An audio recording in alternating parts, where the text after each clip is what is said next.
241. Hindi nagtagal, dumating ang pulis, at dinala si Cherry at ang matalik niyang kaibigan sa isang sasakyan ng pulis. Dinala ni Lance si Sally pauwi, pareho silang may palpitations, ganitong bagay, hindi na mauulit. Sa sandaling ito, sa paliparan ng lungsod ng London, lumabas ng paliparan ang isang nasa katanghaliang gulang na lalaki na may malamig na mukha. Ang lalaking ito ay sinundan ng isang babaeng katulong. Sabi ng babaeng katulong, "Loach, humanap ka muna ng hotel na matutuluyan, ang pagkatalo ng Dark Warrior ay hindi madaling mahanap sa maikling panahon." Sinabi ng nasa katanghaliang gulang na may malamig na tingin, "Sa pagkakataong ito, kung hindi ko papatayin ang Dark Warrior, ako, si Loach, ay hinding-hindi aalis." Dark Warrior? Kung magtatago ka sa buong buhay mo, maghihintay ako. Para sa iyo sa lungsod ng London sa natitirang bahagi ng iyong buhay. Pagkatapos sabihin iyon, lumakad ang nasa katanghaliang gulang na lalaki na may walang katapusang galit sa kanyang mga mata. Ang nasa katanghaliang gulang na lalaking ito ay ang assassin ng Skeleton Organization, si Codename Loach, na may rango ng martial arts na 62 dagdag, at ang sikat na platinum assassin ng Skeleton Organization. Sa pagkakataong ito, sinadya ni Codename Loach na pumunta sa London City para pumatay ng isang talunang pula. Alikabok na nagdudulot din ng kaguluhan sa Killer World. Sa bahay ni Edward. Si Yvonne at Edward ay nakaupo sa sala habang nag-uusap at nanonood ng TV. Sa sandaling iyon, tumunog ang telepono ni Yvonne, at nang tingnan nito, mula sa kanyang nakatatandang kapatid. "Hey! Senior brother!" Si Yvonne ay abala sa pagpulot nito. Ang unang website na Consuelo.net. "Yvonne, may malaking mangyayari sa London City." Ibinuko ng senior brother ni Yvonne ang kanyang bibig at sinabing may malaking mangyayari sa unang pangungusap. "Senior brother, anong malaking bagay ang mangyayari sa London City?" Natarante si Yvonne. Ang pinakabagong balita sa Killer World, ang Skeleton Organization Platinum Killer Loach, ay pumunta na sa London City upang maghanda na paksay ng Dark Warrior. Ang bagay na ito ay nagdulot ng lubos na kaguluhan sa Killer World. Nanginginig ang katawan ni Yvonne, dumating na ang Platinum Killer sa London City, Platinum A. "Yvonne, inaasahan na maraming killer sa industriya ang darating sa London City sa mga susunod na araw, pupunta rin ako dito, anyway, katapusan na ng taon, isipin mo na lang na pahinga." "Good, tawagan mo ako kapag nakarating ka na." Pagkababa ng telepono, nakita ni Edward na nanginginig ang mukha ni Yvonne, abala sa pagtatanong, "Yvonne, anong nangyari?" "Uncle Song, may malaking nangyayaring muli sa London City. Ang Skeleton Organization, Platinum Killer Loach, ay narinig na pumunta sa London City upang maghanda na paksay ng Dark Warrior. Ang bagay na ito ay nagdulot na ng kaguluhan sa mundo ng mga killer. Natatakot ako na maraming mamamatay na darating sa London City sa mga susunod na araw para sumali sa kasiyahan. Ang aking nakatatandang kapatid na lalaki ay nagpaplano din na pumunta sa London City upang magsaya, kasama ng makita kung ano ang takbo ng Platinum Killer upang lipulin ang Dark Warrior." Nagulat si Edward, papatayin ng Platinum Killer ang Dark Warrior. "Well, Platinum Slayer, na may martial arts level na hindi bababa sa 60, sa pagkakataong ito, natatakot akong mamatay ang Dark Warrior." Medyo nag-aalala si Edward Song, ang Dark Warrior ay isang taong hinahangaan niya. Umuwi sina Lance at Sally, naligo, at bumalik sa kani-kanilang kwarto para matulog. Isang gabing walang salita. Sa bahay ni Elsa, si Elsa ay mga 1 AM nang tuluyang naayos ang 9 nights of tendon sa kanyang katawan. Umakyat si Elsa, pumasok sa banyo, at binuhusan ang sarili ng mainit na tubig, patuloy na inaalala ng kanyang isipan ang eksena kung saan nakita ng Dark Warrior na hubot-hubad siya, at kung paano siya pinauwi ng Dark Warrior habang palihim na ibinabahagi sa kanya ang panloob na enerhiya. Para hindi siya nilalamig. Dahil sa mga pangyayaring ito, hindi malilimutan si Elsa.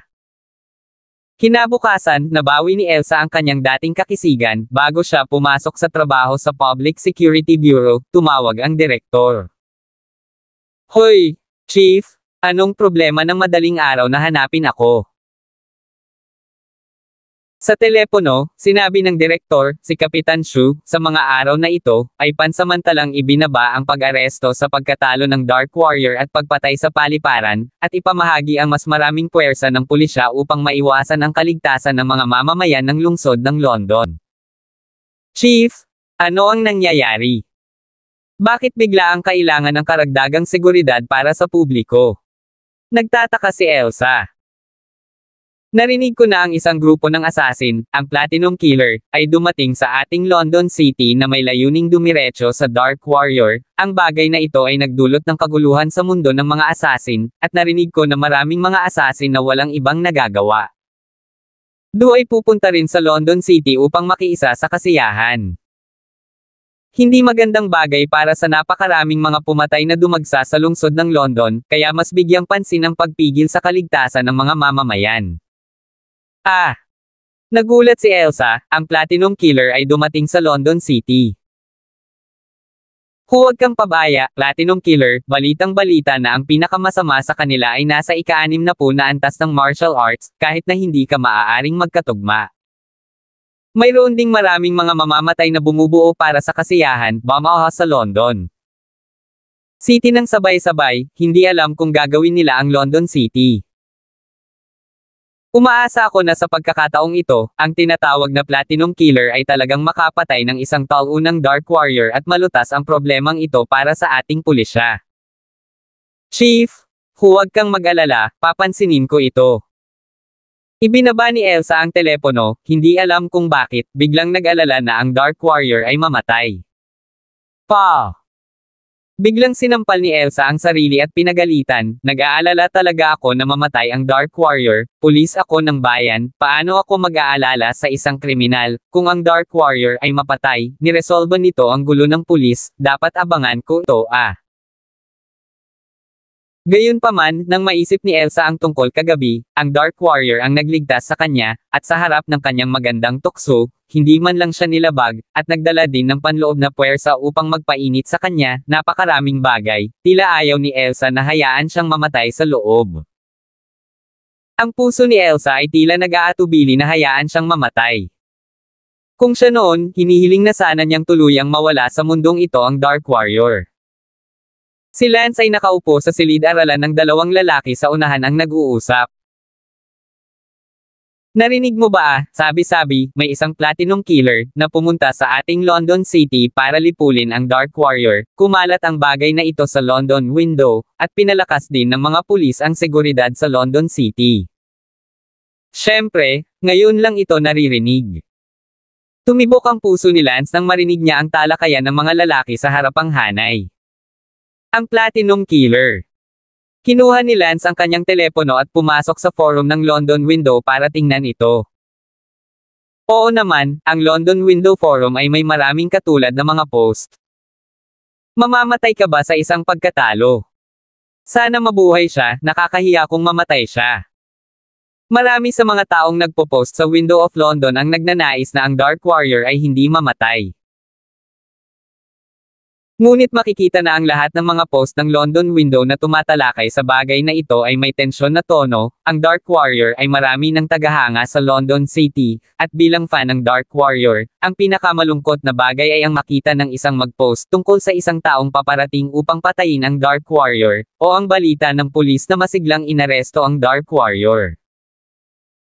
Sa ngayon, sa opisina ni Edward, tila wala sa mood si Edward para sa trabaho sa opisina at palaging ni-refresh ang kanyang telepono upang makita kung may higit pang impormasyon tungkol sa Dark Warrior at Platinum Killer.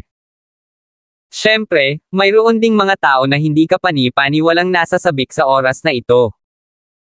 Sa bahay ni Yuan, tumatawa si Liao Buffalo. Yung turtle egg ng Dark Warrior, I told you na sooner or later, may darating na mag-aalaga sa kanya, now see.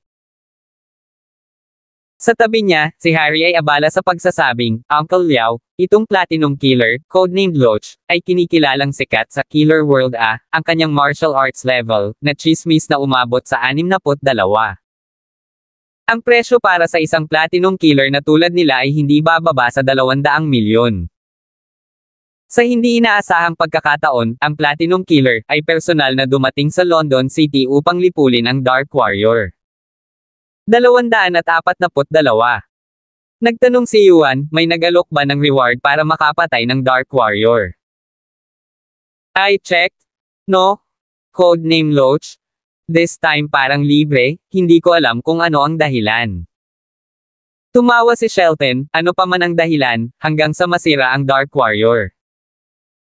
That Dark Warrior, huling beses na gumastos ako ng $60 milyong para umupa ng isang tao na pumatay kay Lance, ngunit ang mamamatay na iyon ay nalpol sa sandaling siya. Dumating sa lungsod ng London, na naging sanhi ng pag-anod ng aking $60 milyong. Umaasa ako na ang Platinum Killer na ito ay magagawang walang awa na paksain ang Dark Warrior, itong itlog ng pagong, kapag naiisip ko ang lumulutang na $60 milyon, nagagalit ako. Si Yuan ay abala sa pagsasabing, nariyan din ang bagay na ako ay sinampal sa ulo ng baboy. Sa maraming lugar sa lungsod ng London, lalo na sa mga karaniwang mas masasama, inaasahan nilang makita ang isang napakalakas na Platinum Killer na darating upang patayin ang natalo na Dark Warrior. In short, may natuwa at may nag-aalala. Tinapos ni Lance na basahin ang post ni London Window at nahulog sa isang estado ng pagmumuni-muni. Sa loob-loob na sinabi ni Lance, narinig ko noong pinatay ko ang Blood Infant noong huling pagkakataon na ang kapatid ng Skeleton Organization Killer Bloodman, si Mud Loach, ay hahanapin ako sa napiling araw, ngunit hindi ko inaasahan na darating ito ng ganoon. Mabilis. Itong codename na Loach, na may ranggong martial arts na hindi bababa sa 60, hindi ko alam kung kakayanin ko. Hindi alam ni Lance kung gaano siya karaming mga antas, pagkatapos ng lahat, si Lance ay hindi nakalaban ng isang eksperto sa antas 60. Ang pinakamalakas na kalaban na nakatagpo ni Lance sa ngayon ay si Elsa. Sa Public Security Bureau, sa ngayon, si Elsa ay nag-oorganisa ng isang pulong sa pulisya. Sa pagkakataong ito, ipinaliwanag ng direktor, na isinantabi ang pagkuha sa Dark Warrior, ang pangunahing proteksyon para sa kaligtasan ng mga mamamayan ng London City, sa napakaraming mamamatay na bumubuhos sa lungsod ng London, ang pagprotekta sa kaligtasan ng mga mamamayan ay higit na mahalaga kaysa sa paghuli. Isang talunin ng Dark Warrior. Lahat, nakinig ba kayo sa lahat ng mga gawaing itinakda?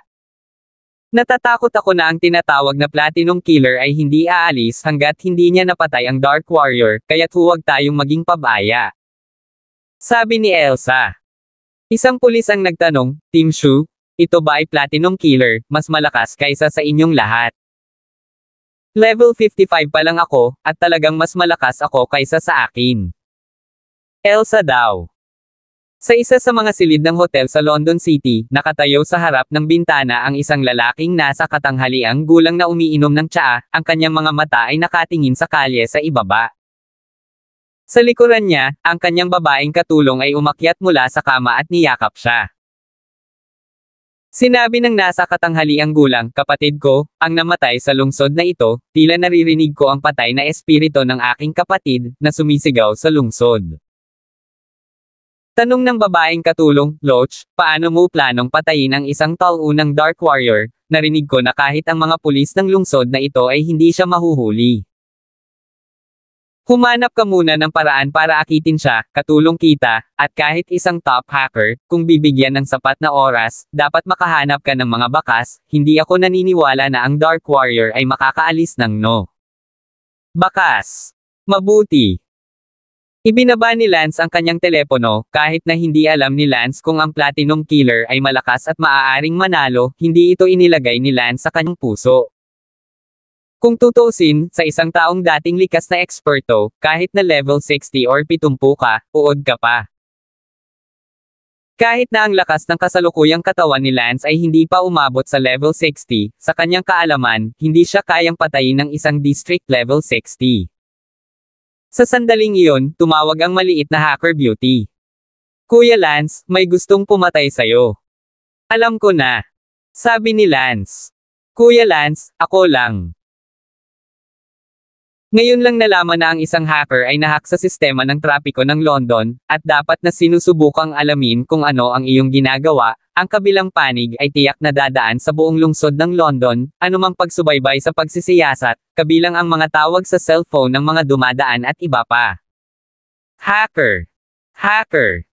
Akala ko platinum killer ang pinag-uusapan natin. Nasaan ang hacker? Hacker? Brother Lance? Hindi mo alam ang tungkol dyan? Sa pangkalahatan, ang mas advanced na mga assassin ay magkakaroon ng hacker sa kanilang tabi, kung hindi, wala kang mahahanap kung pupunta ka sa isang kakaibang lugar para sa isang misyon. Kung may hacker kang tutulong sa iyo, kahit saan ka magpunta, nasa gitna ka ng kawalan. Di ba madalas din akong tumulong kay Ate Chi? Oh, kamusta naman ang hacking skill mo? Hoy, hindi ko sasabihin sa iyo. Sige, ipapaalam ko sa iyo kung ano ang naririnig ko, makikita ko kung gaano kalayo ang nabaligtad ng hacker na iyon, tingnan kung gaano siya sanay, at makipaglokohan sa kanya. Ang maliit na hacker excited na ibinaba ni Beauty ang telepono. Sa sandaling ito, sa silid ng hotel, ang babaeng katulong ng Platinum Killer, ay nag-set up ng isang profesional na tool sa pag-hack, nagsimulang maghanap ng pagkatalo ng Dark Warrior, London City, anumang sulok ng lungsod, hanggat mayroong isang network, walang lugar na hindi niya mapupuntahan. Gayunpaman, sa oras na ito, biglang natuklasan ng babaeng katulong na ang ilang mga code na kanyang isinulat ay binago. Nagulat ang babaeng assistant na ito, Loach. No good, inaatake ako ng hacker. Ano, inaatake ka? Isa kang nangungunang hacker, sino ang maaaring umatake sa iyo? Si Platinum Slayer Loach ay abala. I don't know. Parang hindi mahina yung other party, yung ilang clues na nakita ko lang ay automatic na na-delete ng modify ang program niya, parang pinipigilan niya akong hanapin lahat ng network information. Ngumuso si Platinum Killer Loach, sinabi ko sa iyo na ang pagkatalo na ito ng Dark Warrior ay hindi gaanong simple, mayroon pa siyang isang nangungunang hacker sa kanyang tabi upang tulungan siya. Sa sandaling ito, ang ilang computer ng babaeng assistant, biglang nag-blackout. Nanginginig ang babaeng katulong, siya, bilang isang nangungunang hacker, ay nahack talaga ng kabilang partido. Tapos, sa black screen na computer, may lumabas na picture ng isang maliit na baboy, nakaturo sa kanila ang puweta ng baboy, biglang, umutot ang baboy, ang umot o na iyon ay agad na nagpauti ng screen ng computer. Galit na galit ang babaeng katulong ng Platinum Killer kaya kinailangan niyang tumalon, agad na hinaila palabas ng istasyon, pagkatapos ay ini-restart ang computer, kumaluskos at nag-type ng maraming hindi maintindihan na mga simbolo, na parang pinapalakas ang firewall, handang lumaban, at biglang, naging hacker versus hacker. Sa Palanan Middle School, tanghali na at tapos na ang klase, naghahanda si Lance na sumama kay Daylan sa tanghalian nang may dumating na estudyante at nagsabing, Master Damon, may nag-imbite sa iyo na sumama sa amin sa tanghalian. Inakala ni Lance na si Leslie iyon at direktang tumanggi, huwag na. Master Damon, siya si Yana, ang pangalawang ranggo sa Genius Expert List, hindi ka ba talaga pupunta? Sabi ng estudyante. Inimbitahan ako ni Yana na maghapunan kasama siya. Oo. Huwag kang pumunta. Tumanggi si Lance na pumunta, hindi ito tulad ng inanyayahan siyang kumain kasama niya, at nagpadala siya ng isang tao upang tawagan, kaya hindi tapat, si Lance ay hindi pumunta. Bukod dito, si Yana ay hindi kagandahan, pagpunta sa hapunan kasama ang isang pangit na babae, si Lance ay may sakit hindi kalahating interesado. Sa ngayon, sa tuktok ng hagdan, si Yana ay naghihintay kay Lance, ang kanyang mukha ay medyo nahihiya, pagkatapos ng lahat, ang unang pagkakataon na kumain kasama ang isang lalaki sa paaralan. May dahilan kung bakit biglang naghapunan si Yana kasama si Lance. 243. Sinabi sa kanya ng kanyang kapatid na si Elsa si Lance ay isang mabait na tao, na may kamangha-manghang talento sa martial arts, at maaari siyang ma-in-love sa kanya. Pagsasanay sa sining. Kaya, sinabi ni Elsa kay Yana na makipagkaibigan muna kay Lance, pagkatapos ay dahan-daang mahalin si Lance sa kanya mamaya, at sa wakas ay umibig kay Lance, nang sa gayon ay hindi mawala ng kabuluhan ang pagpunta sa kanya. Sa lungsod ng London para sa isang mataas na paaralan. Siyempre, partikular na ipinaliwanag ni Elsa na romansa lang, hindi premarital behavior, pumayag si Yana. Kaya, ngayon ang unang pagkakataon na inimbitahan niya si Lance na sumama sa kanya sa hapunan, ngunit hindi siya masyadong magaling dito, kaya hinayaan niyang tumawag ang isang estudyante, habang siya mismo, nahihiya na naghihintay sa hagdan. Gayunpaman, pagkatapos maghintay ng ilang sandali, bumalik ang estudyanteng tumawag lang at nagsabi, Yana, ayaw ni Lance na sumama sa iyo sa hapunan. Ano ba? Sobrang hinahamak niya talaga ako. Matapos tumanggi si Lance na kunin ito, pumunta siya sa tanghalian kasama silang dalawa, si Dylan, pababa sa kabilang hagdanan. Si Sally ay hindi nananatili kay Lance, kadalasan ay nasa iisang mesa siya sa tanghalian. Nang makarating si Lance sa pasukan ng paaralan, galit na galit si Yana. Lance, bakit hindi ka nagtanghalian noong inanyayahan kitang sumama sa akin? Tanong ni Yana. Pinlano ni Yana na makipagkaibigan muna kay Lance at umibig sa ibang pagkakataon, ngunit hindi niya inaasahan na magiging ganito kalala ito sa unang pagkakataon, at nakaramdam siya ng labis na hiya na hindi pa siya tinanggihan ng sinuman noon. Tumawa si Lance, bakit ako pupunta? Kalayaan ko na yata. Lance, para sabihin sa iyo ang totoo, hiniling ng aking kapatid na makipag-usap sa iyo ng higit pa at maging magkaibigan sa hinaharap, kaya't ako ang nagkusa na yayain kang sumama sa hapunan, hindi ko inaasahan na titingnan mo ako. Labis na hinahamak ako. Sabi ni Yana na may sama ng loob. Isang segundo upang tandaan na basahin ang libro.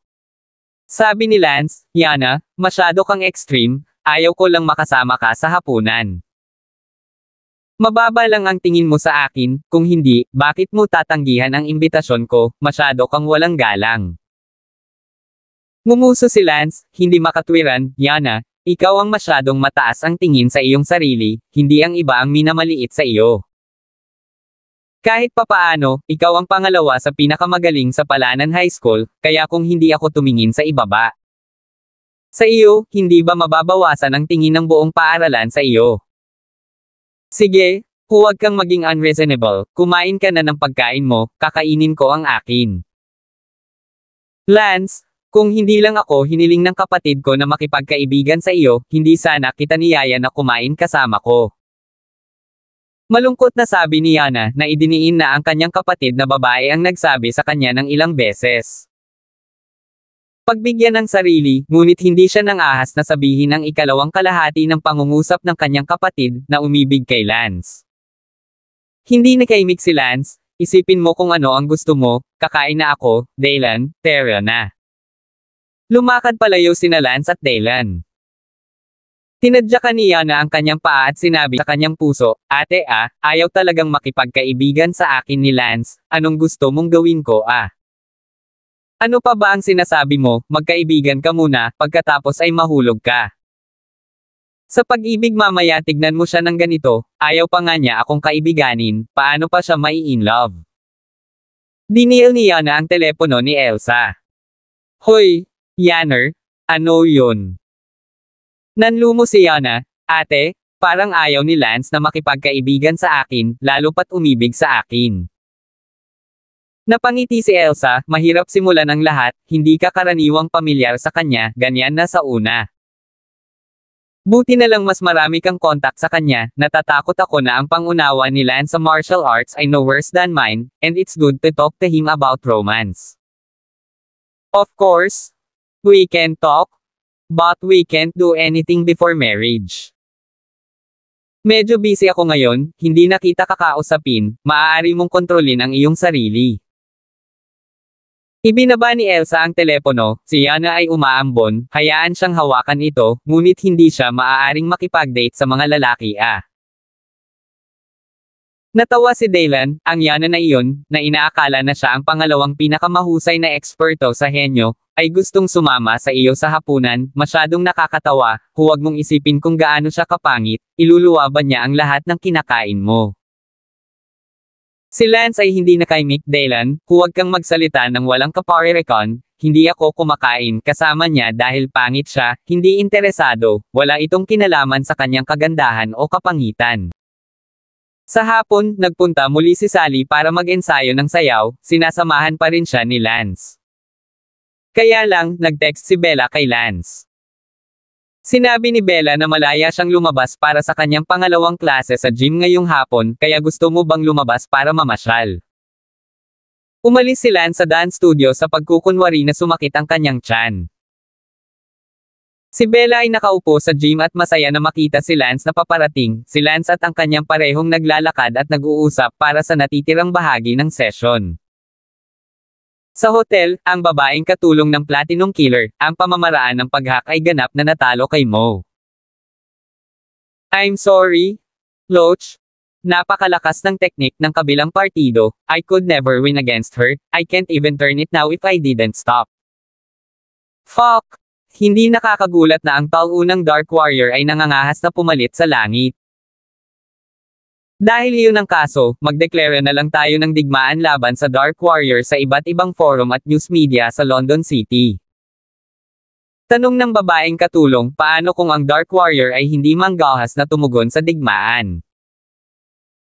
Dahil ang Dark Warrior ay isang scapegoat, kukuha ako ng ilang tao para bantayin siya at gagamitin ang panggigipit ng opinyon ng publiko sa London City para pilitin siyang magpakita ng sarili. Mabuti. Agad na nagpalit ng computer ang babaeng assistant at nagpost sa London Window at iba pang lugar, ngunit syempre, ang kanyang pagpost ay malamang natatanggalin ng kabilang partido, kaya natural na nawawala ang news media. Naglalakad at nag-uusap sina Lance at Bella sa stadium nang tumawag si Sarah, tumabi si Lance para sagutin ang telepono. Kuya Lance, natalo ko ang hacker ng kabilang partido, ni hindi niya maon ang computer niya ngayon. Wow! Ang galing mo! Hinahanga ang sabi ni Lance, ang munting dilag na ito, hindi pa masyadong matanda, nasa junior high school pa lang, pero ang galing niya sa pag-hack. Nakita ni Bella si Lance sa kanyang likuran upang sagutin ang telepono, medyo nawala ang kanyang puso. Hindi nagtagal, isang hindi kilalang pag-post mula sa London Window ang ipinadala. Isang pagkatalo ng Dark Warrior, ako si Loach, sa pagitan natin, nag-cross na tayo ng landas sa network. Dahil mayroon kang lakas ng loob na pigilan ang aking mga tao na hanapin ka, sa palagay ko dapat kang magkaroon ng lakas ng loob na tanggapin ang aking hamon. I think you see what I'm talking about. Bukas, the day after tomorrow, the day after tomorrow, the day after tomorrow, the time is up to you, fight me to the death, dare you.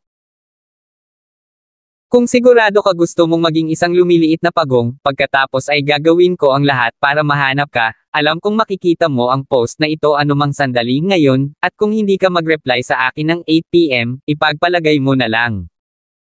Huwag kang maglakas loob na lumaban. Kasabay nito, ilang mga broadcasting station at TV station sa London City ang biglang nahack at pinilit na maglabas ng mensahe, eksakto ang mensahe ng Platinum Killer Loach na hinahamon ang Dark Warrior. Si Lance ay nasa telepono pa rin kasama Sarah, Brother Lance, sandali, ang kabilang partido ay nagpalit ng mga computer at nilusob ang forum ng London City, nagpost ng isang nangungunang post, kailangan ko bang tanggalin ito? Huwag na, pupuntahan ko kung ano ang pinag-uusapan nila after school. Natakot si Lance na maghihintay si Bella ng mahabang panahon, kaya mabilis niyang ibinaba ang tawag. 244. Nag-chat sina Lance at Bella para sa kalahating klase sa gym bago bumalik sa dance studio. Matagal ka bang pupunta sa banyo? Hindi ka ba pupunta sa banyo? Tanong ni Sally, kakaalis lang ni Lance at naramdaman ni Sally na parang hindi na interesante ang pagsasayaw. Oh, ngayon lang ako hiniling ni Bella na lumabas at kausapin siya. Hindi nag-abalang magsinungaling si Lance. Kung gayon bakit ka nagsinungaling sa akin tungkol sa pagpunta sa banyo? Natatakot akong masyado kang nag-iisip. Talagang pakialam mo na masyado akong nag-iisip. Medyo natuwa si Sally na natatakot si Lance sa sobrang pag-iisip niya, hindi ba ibig sabihin noon ay nagsimula na siyang magmalasakit sa kanya? Hindi nagtagal ay natapos na ang paaralan sa gabi. Pagka-uwi ni Lance, pumasok siya sa London Window Forum para makita kung ano ang sinabi ng Platinum Killer Loach na iyon sa forum. Agad na nakita ni Lance ang isang nangungunang post mula sa Platinum Killer. Ang nangungunang post na ito ay kasalukuyang mayroong higit sa 2 milyong tugon na nagpapakita kung gaano ito sikat. Napakaraming tao sa buong lungsod ng London na sumusubaybay sa post na ito. Ang sabi sa post, hayaan ang Dark Warrior na tumugon sa kanya bago mag-alas 8, at hayaan ang Dark Warrior na pumili ng sarili niyang oras at lugar para lumaban hanggang kamatayan. Nang walang sabi-sabi, agad na tinawag ni Lance ang maliit na hacker na kagandahan. Sarah, sumagot ka sa isang mensahe para sa akin, ito ay, codename Loch, mamayang alas 12, Floating Pond Park, lumaban tayo hanggang kamatayan. Mabuti. Agad na naipost ni Sarah ang anonymous na mensaheng ito para kay Lance at nanguna sa post. Sa sandaling ito, sa sala, si Kent ay bumalik mula sa isang business trip ngayong hapon at ni-refresh ang mga post sa forum. Bigla, nang mag-refresh siya, nakita niya ang isang hindi kilalang nangungunang post. Loch, mamayang alas 12 ng gabi, Floating Pond Park, laban tayo hanggang kamatayan. Natuwa si Kent Brown. Sa isang hotel, biglang sumigaw ang babaeng assistant ni Platinum Killer, Maud Loch, sagot ni Dark Warrior, mamayang alas 12, magkita-kita tayo sa Floating Pond Park para sa isang duel hanggang kamatayan. I've determined that it was posted by ang hacker sa tabi ng Dark Warrior, at hindi ko matrace ang kanyang IP address. Good. Bumukas ang tasa sa kamay ni Loch nang dinurog niya ito. Matapos hayaang sumagot si Sarah, itinapon ni Lance ang kanyang telepono at bumaba. Bagamat maraming tao ang nasa sabik, si Lance ay tila hindi ito masyadong isinapuso. Uncle Leo, pabalik mula sa isang business trip. Bumaba si Lance at nakita si Kent na nakaupo sa sofa at nilalaro ang kanyang telepono, abala siya sa pagtawag. Gayunpaman, mukhang hindi ito narinig ni Kent Brown at nakatutok sa kanyang telepono. Theo Brown. Pagkatapos lamang tumawag muli si Lance ay narinig ito ni Kent Brown. Paumanhin, hindi ko narinig.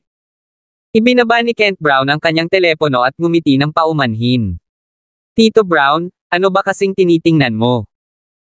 Oh, mamayang alas 12, isang taunang Dark Warrior at ilang Platinum Killer, ay lalaban hanggang kamatayan sa Floating Pond Park, hindi man lang ako masasabik sa ganoong kalaking kaganapan. Sabi ni Kent Brown at kinuha phone niya para basahin ang post. Sa ngayon, sa libu-libong mga tahanan, hindi mabilang na mga mamamayan ng London ang tahimik na sumusunod sa bagay na ito. Nakaupo si Elsa sa opisina ng Public Security Bureau, tinitingnan ang sagot ni Dark Warrior, lihim na nagsabing, ang Dark Warrior ay talagang napakaayos at malinis na sumagot, at ang oras ay bandang hating gabi ngayong gabi, hindi ba't one defeated hindi ba natatakot ang alikabok sa Platinum Killer na iyon? Ganito ba kalakas ang isang taunang martial art? Sa sandaling iyon, pumasok ang assistant ni Elsa at nagtanong, Team Shu, mamayang alas 12 ng gabi, maglalaban hanggang kamatayan ang Dark Warrior at Platinum Killer sa Floating Pond Park.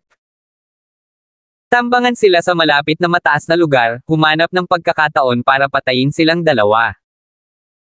Biglang kinabahan si Elsa, at abala sa pagsasabing, ginawa ba ng ating pulis ang ganitong uri ng palihim na pag-uugali? Team Shu? I didn't decide this on my own, ito ang utos ng director. Ang assistant ay abala sa pagsasabi. Wala nang masabi si Elsa at ikinaway ang kanyang kamay, pinalabas ang assistant. Naramdaman ni Elsa na biglang nagbago ang kanyang kaisipan, kung gaano niya kagustong suluhin ang Dark Warrior at kahit napatayin siya. Ngunit ngayon, bigla na lang siyang tumigil sa pagnanais na mamatay si Dark Warrior. Bandang alas 11:30 ng gabi, sinabihan ni Lance si Adan na manatili sa kanyang silid habang dumiretso siya sa Fuyutang Park. Pinili ni Lance ang parehong ruta gaya ng huling pagkakataon, sinusubukang iwasang makunan ng larawan ng anumang surveillance camera o recording device tulad ng mga sasakyan. Si Lance ay nakatayo sa isang mataas na gusali sa timog na bahagi ng Floating Pond Park, ang oras ay 10 minuto pa bago mag-alas 12, si Lance ay hindi nagmamadaling magpakita ng kanyang sarili, nakatayo sa mataas na gusali at pinagmamasdan ang direksyon ng ang Floating Pond Park. Noon lang, biglang napansin ni Lance ang isang lalaking nakahiga sa bubong ng gusali, nakatutok ang sniper rifle sa direksyon ng parke. Nagulat si Lance, hindi ba ito ang maalamat na sniper? Nakasuot din ng uniforme ng pulis ang sniper na halatang pinalabas ng mga pulis. Sinabi ni Lance sa kanyang puso, Elsa, huling beses na niligtas kita kahit isang beses, at nagpadala ka talaga ng sniper para sniper ako, kahit na ikaw ay isang sundalo at ako ay isang magnanakaw, kaya huwag kang masyadong walang puso. Pinulot ni Lance ang isang panlabas na tile sa dingding at inihagis ito sa sniper na iyon ang may pag-urong. Bang! Sabay na nahimatay ang sniper na iyon. Sinabi ni Lance sa kanyang puso, kung hindi ako nagkakamali, ang pulis ay hindi maaaring magpadala ng isang sniper lang, dapat may iba pa. Tila bago ito ilabas sa Platinum Killer, kailangan ni Lance na lipulin ang sniper sa pagtambang. Tinawag ni Lance si Sarah at tinanong si Sarah na tingnan kung saang posisyon naruroon ang iba pang mga sniper. Inabot si Sarah ng wala pang 5 minuto upang malaman ang lokasyon ng 2 pang sniper sa pamamagitan ng pagbabantay sa ilang kalapit na gusali. Dumiretso si Lance at pinatay ang 2 pang sniper. Matapos ang lahat ng ito, ang oras ay lampas na sa 12:00.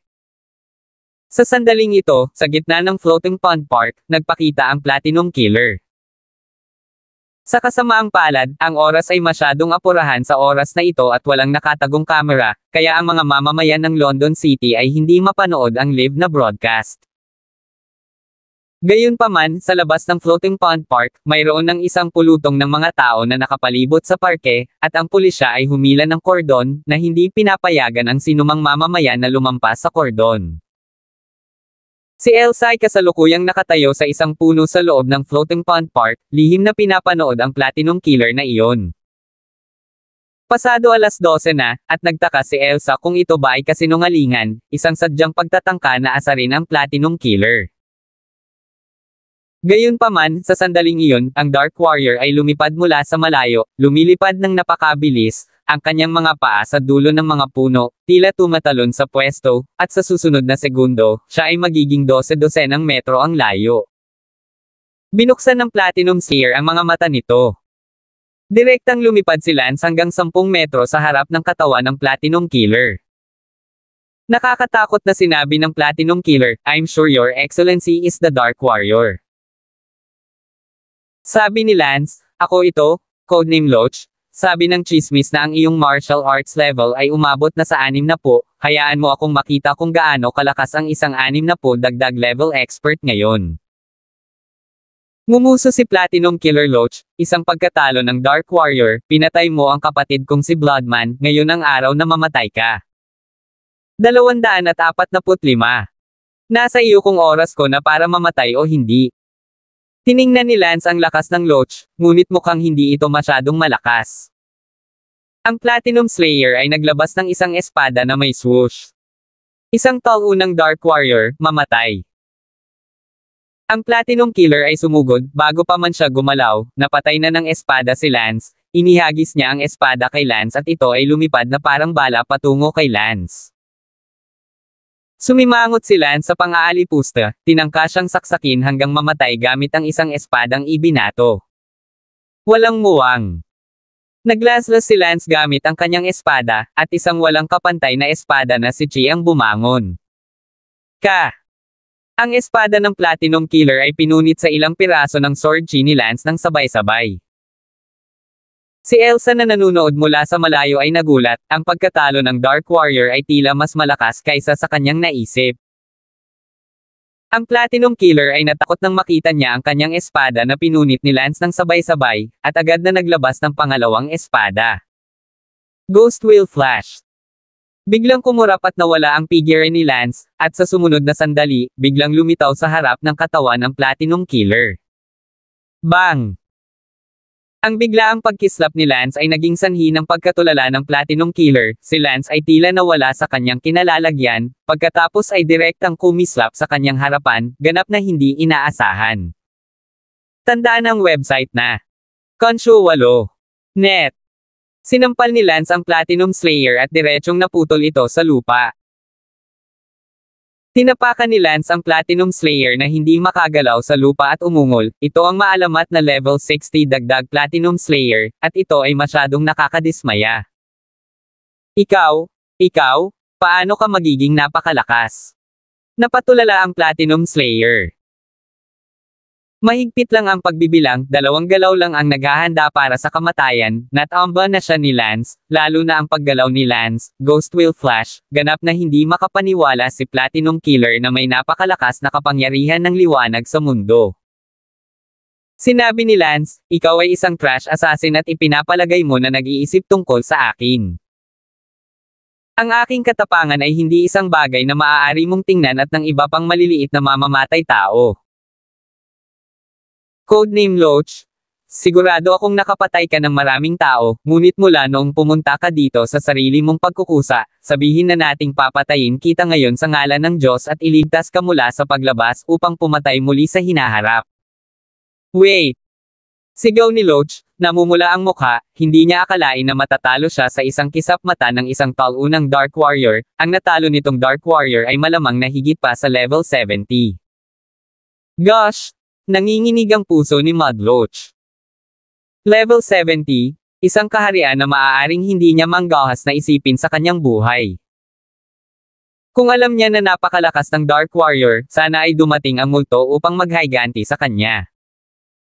Gayunpaman, wala nang pinagsisisihan. Sabi ni Lance, ano pa ang sasabihin mo? Huwag mo akong patayin, please. Pagmamakaawa ni Loach. Hahaha, nakakatuwa, nasa skit ka ba? Please, Dark Warrior? Huwag mo akong patayin? Nahirapan akong abutin ang martial strength na ito ngayon, ayoko pang mamatay. Sigaw ni Platinum Killer. Ayaw mong mamatay at naparito ka para patayin ako. Sabi ni Lance Damon. Nagsisisi ako. Walang pinagsisisihan sa mundo, tsaka mamamatay ka, dapat marami ang namatay sa kamay mo, ngayon babagsak ka sa kamay ko, it's God's will, go to hell.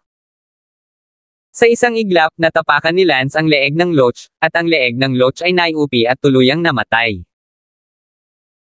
Matapos patayin ni Lance ang Loach, tumalon siya at nagpalipad sa isang sanga, naghahanda na umalis. Ang orihinal na akala ni Lance ay hindi pa dapat umabot sa level 60 ang kanyang lakas, ngunit siya ay higit pa sa 60, kaya, pinakinggan niya ang Loach sa isang pangalawa, hindi inaasahan na matatapos ito ng ganoon kabilis. Nakita ni Lance sa isang sulyap na sa hindi kalayuan ay nakatulala si Elsa sa kanya. Hindi siya pinansin ni Lance at tumalikod upang lumipad palayo. Isang pagkatalo ng Dark Warrior. Sa sandaling iyon, naabutan siya ni Elsa. Tumigil si Lance. Captain Shu, baka gusto mo akong panatilihin. Sabi ni Lance. Ang puso ni Elsa ay komplikado sa sandaling ito, naisip niya na ang Dark Warrior ay halos mas malakas ng kaunti kaysa sa kanya, ngunit hindi niya inaasahan na ang lakas ng Dark Warrior ay papatayin kahit na ang Platinum Killer sa pamamagitan ng isang alon ng kanyang kamay. Ngunit lumalabas na hindi talaga siya katugma para sa Dark Warrior. Ang panloob na hula ni Elsa ay ang lakas ng Dark Warrior ay maaaring nasa antas 70. Sa buong lungsod ng London, tinatayang kaya nito may ranggo sa nangungunang 5. Sinabi ni Elsa, Dark Warrior, hindi ako ang iyong kalaban, kahit na gusto kong panatilihin ka, hindi kita magagawang panatilihin.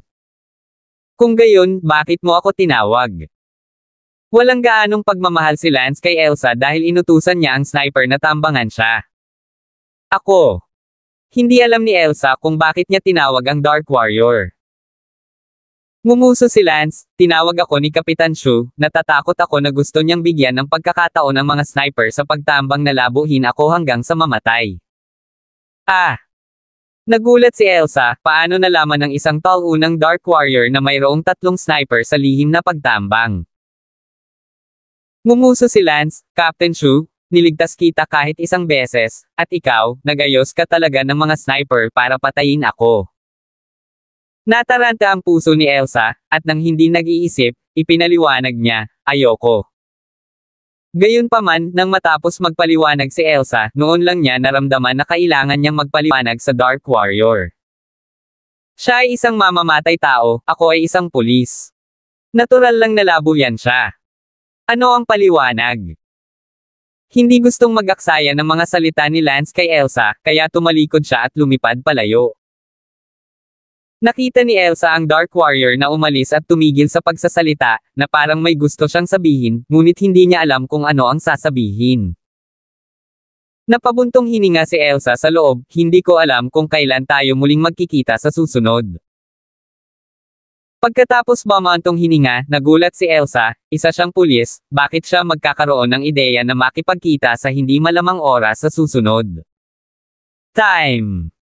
Acting as if she was looking forward to meet with a failure. Pak!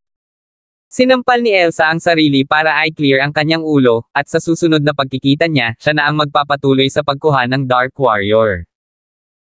Gayunpaman, napakalakas ng Dark Warrior, alam na ni Elsa iyon. Hindi niya siya mahuli. Umuwi si Lance. Ang tunggalian ngayong gabi sa Floating Pond Park ay hindi na nai-broadcast ng live, ngunit ang resulta ay nalaman ng lahat. Sa London Window Forum, agad na nabunyag na ang pagkatalo ni Dark Warrior ang pumatay sa Platinum Killer na si Loach. Sa bahay ni Kent, sumigaw si Kent sa pananibik, masyadong kahanga-hanga. Sa bahay ni Edward Song, sumigaw si Edward Song nang makita niya ang resulta, Dark Warrior, please accept my knee. Napakunot noo ang asawa ni Edward at sinabing, isang lalaki nasa isang tiyak na edad, hindi nakakaalam ng kahihiyan. Sa London Window Forum, isang kaibigan ang nag-post, ang lakas ng Dark Warrior ay hinuhulaan na umabot sa level 65, sa buong London City, natatakot ako na ang nangungunang 10 ay umiiral. Biglang, lalo pang sumamba ang maraming tao. Ngunit sa katunayan, alam ni Elsa, na nandoon para makita ang tunggalian, na ang lakas ng martial ng Dark Warrior ay hindi lamang 65, ngunit hindi bababa sa 68, o kahit na 70. Inamin ni Elsa na hindi siya kalaban.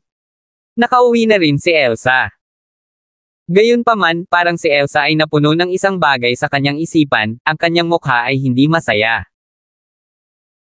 Si Elsa ay nakahiga sa kanyang kama, ang kanyang mga mata ay nagambala, at sinabing, naghihinala siya na nag-ayos ako ng isang sniper na pumatay sa kanya, hindi ko ginawa. Napag-alaman na si Elsa ay nagtatanim ng sama ng loob dahil dito, at si Elsa mismo ay hindi alam kung bakit siya nag-aalala sa katotohanan na ang isang taunang Dark Warrior ay hindi niya naiintindihan.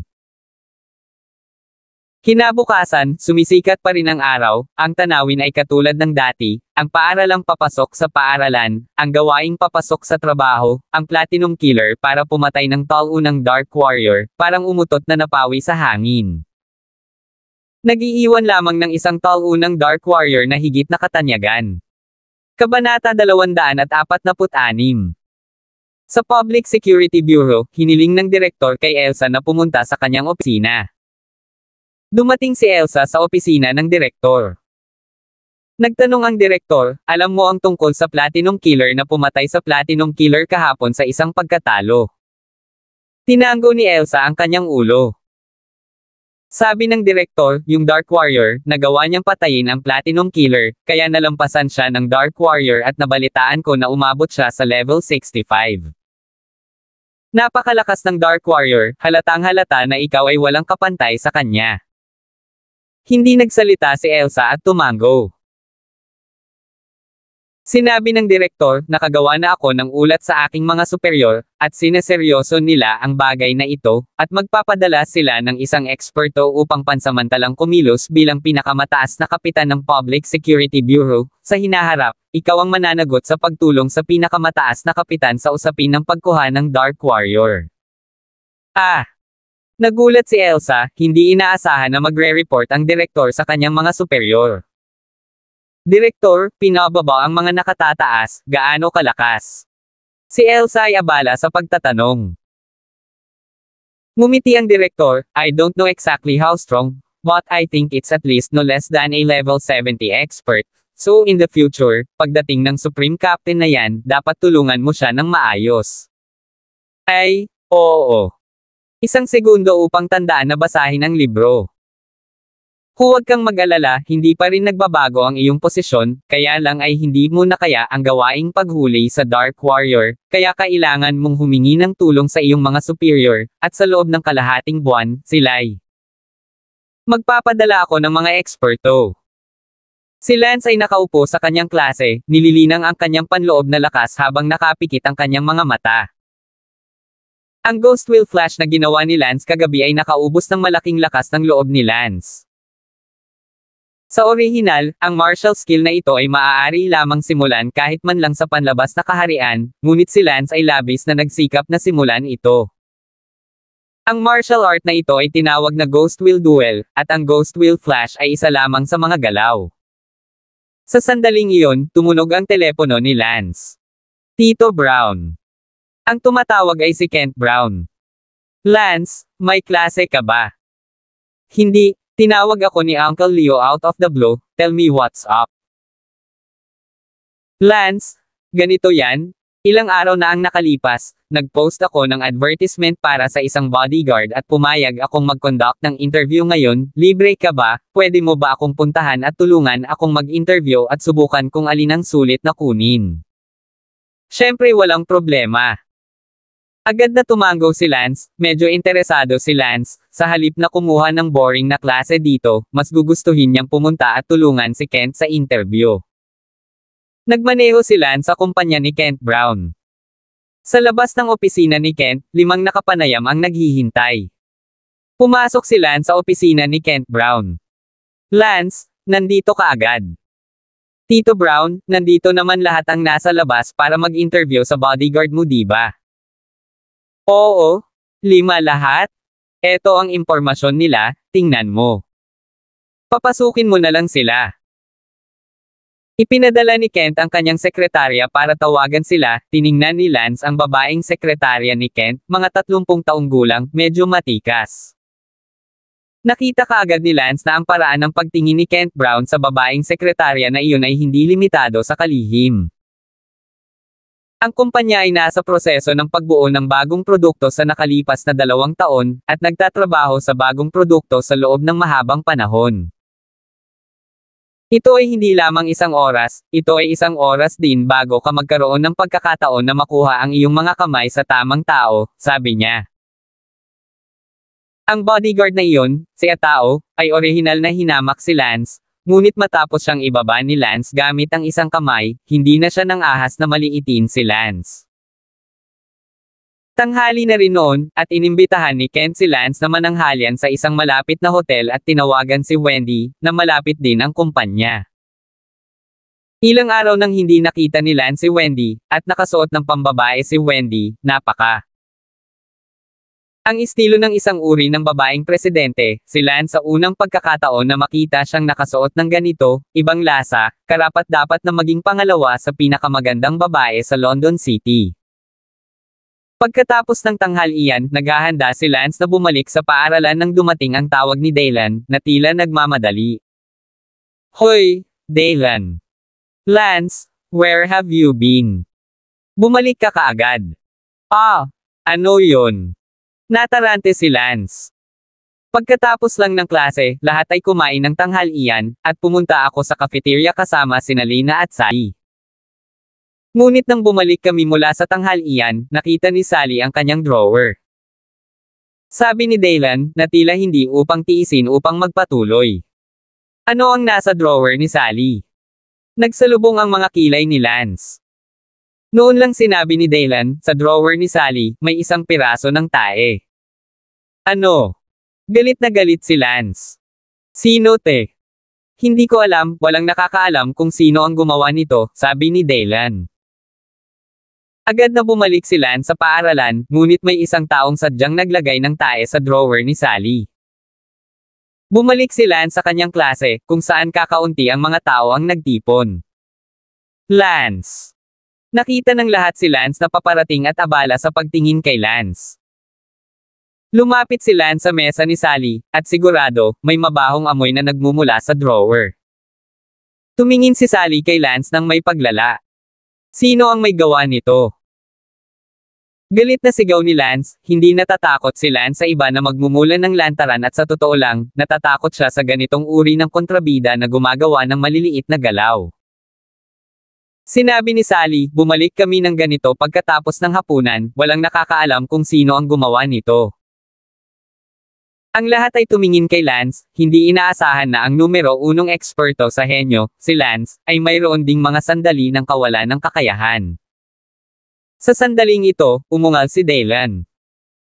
Napatingin ang lahat kay Daylan at nakitang natatakpan ng dumi ang mga kamay ni Daylan. Anong nangyayari? Tanong ni Lance. Sabi ni Daylan sa pagkadismaya, Lance, binuksan ko lang ang drawer mo. Mas mabuting lumapit ka at tingnan mo ito. Lumapit si Lance sa kanyang mesa at tumingin sa drawer. Wow shit! Si Lance mismo ay nagulat. Kung ang drawer ni Sally ay isang bukol ng tae, kung gayon ang drawer ni Lance ay hindi bababa sa 50 bukol, isang buong drawer. Ilang mga estudyante na lumapit upang makita ito ay samuka sa lugar. Mapatla ang mukha ni Sally. Ang mga butas ng ilong ni Lance ay umuusok, oh my god, umalis siya sa ikatlong yugto ng umaga, at bumalik na may dalang drawer na puno ng tae. Lance kahit na siya ang unang master ng Palanan Middle School, ngunit ano ang silbi, palihim na gumagawa ng maliliit na galaw ang mga tao, hindi mapipigilan. Lance, ano ang dapat nating gawin? Tanong ni Daylan, na naging dahilan ng paghawak niya sa kanyang mga kamay. Galit na galit si Lance kaya lumipad siya palabas ng silid-aralan at sinipa ang kanyang mesa at lumipad pababa. Sinabi ni Sally Brown, paano kung tumawag ng pulis? Sinabi ni Lance, hindi na kailangang tumawag ng pulis, malalaman ko ang tungkol sa bagay na ito, huwag mong hayaang malaman ko kung sino iyon. Sa oras na ito, pumasok sina Yuan Liao at Xiao Jie mula sa labas, sumigaw si Yuan Liao, sino ang naghagis ng mesa sa ibaba, lumabas ka, ipinapangako kung hindi ko siya papatayin. Tumangala ang lahat at nakita sina Yuan Liao at Xiao Jie na puno ng galit at puno ng galit.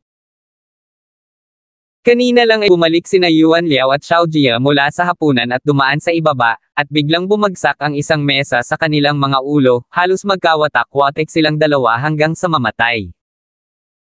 Sina Yuan Liao at Xiao Jie ay inosenteng binaril sa buong katawan, at agad na sumugod si Yuan Liao sa galit. Nakita ni Lance si Yuan Liao na nababalot ng tae at natigilan din doon. 247. Si Yuan ay sumigaw sa galit, sino ang naghagis ng mesa? Walang nagsasalita sa klase. Sinabi ni Lance, Yuan, ano ang ginagawa mo? Ngumuso si Yuan kay Lance, Lance, wala itong kinalaman sa iyo, ipinapayo ko sa iyo na huwag isipin ang sarili mong negosyo. Tila hindi alam ni Yuan na si Lance ang nagpabagsak nito. Patuloy na umungal si Yuan Liao, sabihin, sino ang naghagis ng mesa? Sinabi ni Lance, Yuan, itinapon ko ito. Ano? Hindi inaasahan ni Yuan Liao na ito ay si Lance. Lance, ano ang ibig mong sabihin? Masyado mong binubuli ang mga tao. Labis ang galit ni Yuan Liao, gayunpaman, hindi niya kayang talunin si Lance, at wala siyang magagawa kay Lance. Sinabi ni Lance, Yuan Liao, mura sa inyong lahat, kasalanan ko nga ang bagay na ito, ngunit hindi rin ako laban sa iyo, dahil lang sa tanghali ay hindi ko alam kung sino, sadyang nagbuhos ng isang balde ng tae sa aking drawer, sinipa ang mesa sa ibaba dahil sa galit. Hindi ko na malaya na dumaan ka lang doon, at kung ako ang may kasalanan, masisisi ko lang ang asong gumawa sa akin. Si Lance ay isang makatarungang tao, ito kasalanan niya talaga ang insidente, sapat na ang loob ni Lance na aminin ito, at hindi umarte na parang bastos siya at karapat-dapat lang dahil ang kabilang partido ay si Yuan. Wala nang magawa si Yuan Liao kay Lance, ngayon ay nagkusa na rin si Lance na sabihin na kasalanan niya ito, wala siyang magagawa, bumaba na lang siya sa hagdan, galit na naglakad palayo. Si Yuan Liao, na lumabas ng silid-aralan, ay nagpaputok ng sumpa sa kanya. Bakit palaging ako ang malas?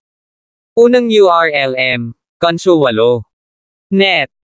Sinabi ni Xiaojia, mukhang hindi sinasadya ni Lance na puntiryahin kami sa pagkakataong ito, biktima rin siya, at hindi ko alam kung sino iyon, ngunit nang kumain si Lance, nagbuhos siya ng isang balde ng tae. Sa kanyang drawer, malamang na depressed din si Lance. Wala akong magagawa sa ngayon tungkol kay Lance, hahanapin ko siya mamaya para ayusin ang score, pero yung bastard na indirectly na biktima sa akin, hindi ko siya bibitawan. Galit na sabi ni Yuan. Itinapon din ni Lance ang mesa ni Sally, at pagkatapos ay ipinadala ang ilan sa kanyang mga kasamahan sa bodega ng paaralan upang ilipat ang dalawang bagong mesa. Tinawagan ni Lance si Sarah upang tingnan kung may paraan si Sarah para matulungan siyang mahanap ang taong nakikialam sa kanya. Nakatanggap si Sarah ng tawag mula kay Lance at medyo walang magawa. Kuya Lance, bumangon ako araw-araw para tulungan ka sa ganito at ganyan, at ikaw, kapag hindi man lang gagawin ng fiancé ko. Hindi nakaimik si Lance, naaalala pa rin ito ng babaeng ito. Sige, huwag ka masyadong magpakatanga, ibababa ko ang tawag kapag hindi ako tumulong. Sige, tutulungan kita, hindi ba? Wait for my marriage. Pagkababa ng telepono, agad na tinulungan ng hacker na maliit na kagandahan si Lance na salakayin ang network ng Palanan Middle School, kasama ang cellphone ng bawat estudyante, nakikinig sa kanilang mga tawag sa telepono, pati na rin sa kanilang hindi naniniwalang walang makikitang bakas. Sa sandaling ito, sa bubong ng gusali ng paaralan.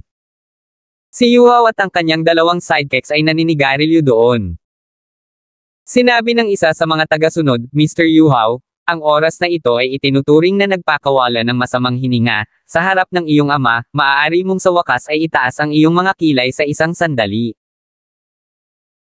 Ngumuso si Yuhao, ang tanggang ibong iyon, si Lance, ay talagang iniisip na maaari siyang maging walang batas dahil lang siya ang numero unong eksperto, kung gayon, ang iba pang baliw at masasamang kabataan, wala pa ring dapat ihalo.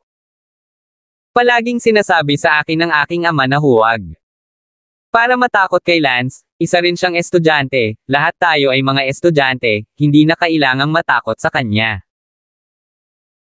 Hindi ako kailanman nagkaroon ng lakas ng loob na gawin ito, ngunit sa pagkakataong ito ay sa wakas ay naglakas loob na manligaw sa kanya, kahit patago lang, simula pa lang ito, siguradong malalit ko siya ng bukas sa hinaharap. Sinabi ng tagasunod, Mr. Yuhao, tama ang iyong ama, sa mga tuntunin ng background ng pamilya ay lubusan mong pinalaki si Kent, bakit ka matatakot kay Lance? Ministro.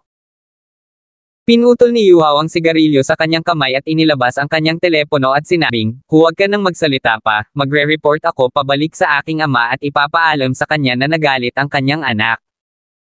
Agad na tumawag si Yuhao sa telepono. Hello, Dad. Wuho? Ano na?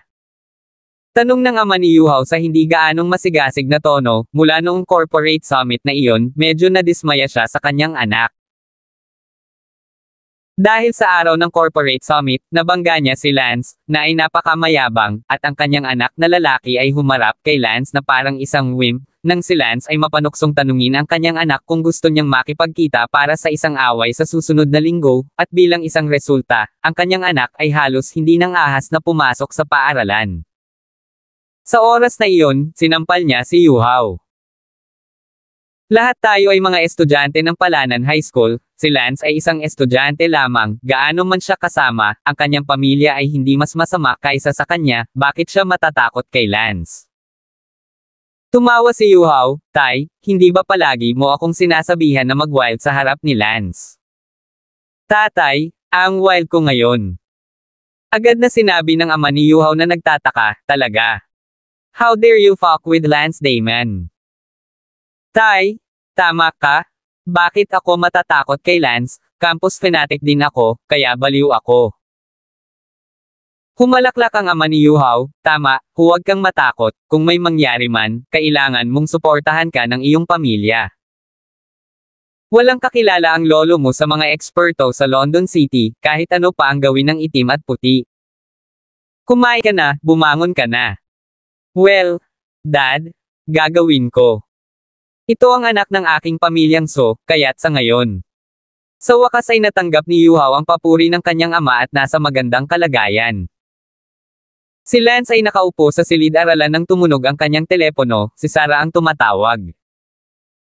Hoy, Sarah, may nalaman ka ba tungkol sa mga bakas? Tanong ni Lance. Sinabi ni Sarah, nakinig lang ako sa isang tawag sa telepono, baka may kinalaman ito sa iyo, ngunit ang tawag ay walang sinabi tungkol sa landi sa iyo, kaya hindi ako sigurado, mas mabuting pakinggan mo ang tawag na iyon. Sarili mo. Ipinadala ni Sarah kay Lance ang recording ng pag-uusap ni Yuhao sa kanyang ama. Sa recording, buong tapang na sinabi ni Yuhao na hindi na siya natatakot kay Lance at galit na siya. Lance, matapang sa harap ng Lance baliw, ngunit sinabi din ang kanyang lolo Suyang, alam ng maraming mga eksperto, itim at puti lahat kinakain, Lance ay hindi naisip kaya nakakatakot.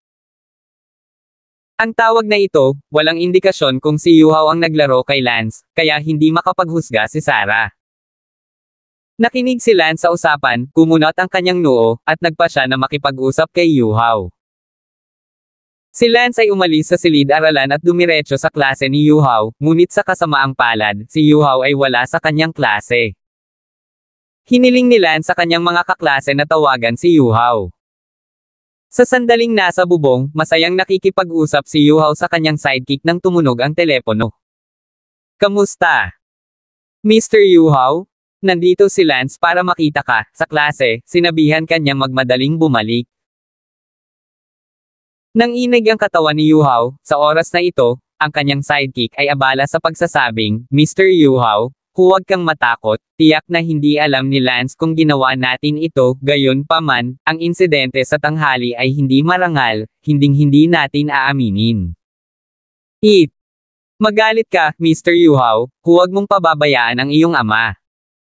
Manam. Pagkatapos maghintay sandali ni Lance sa silid-aralan ni Yuhao, si Yuhao at ang kanyang dalawang sidekicks ay nagyabang mula sa labas ng silid-aralan, si Yuhao ay may sigarilyo pa rin sa kanyang bibig, mukhang napakayabang. 248.